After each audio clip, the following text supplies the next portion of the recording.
another month, another slew of new content headed to Netflix. And while 2020 has fast become one of the most troubling and downright overwhelming years in recent memory, spoilers, there are still 8 months left. The internet's biggest platforms are still pumping out fresh material to ease the pain of social distancing.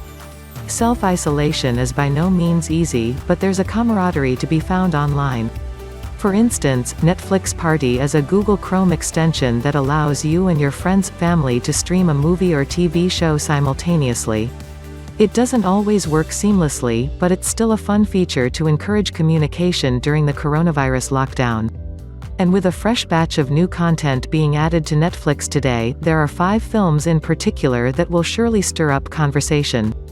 As spotted by Dread Central, new horror thrillers include Mortal Kombat 1995, Killer Clowns from Outer Space 1988, The Girl with All the Gifts 2016, Wildling 2018, Taxi Driver 1976.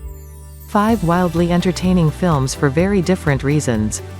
The 1995 cult classic Mortal Kombat movie has always maintained a loyal fanbase over the years, so much so, in fact, that Ed Boon and the rest of Twitter celebrated when it was announced that Paul W. S. Anderson's video game adaptation was headed back to Netflix late last month.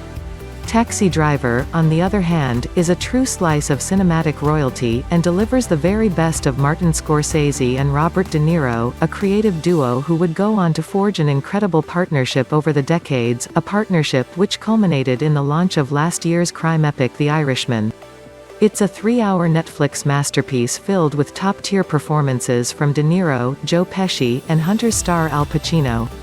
And is 3 hours well spent in this coronavirus lockdown.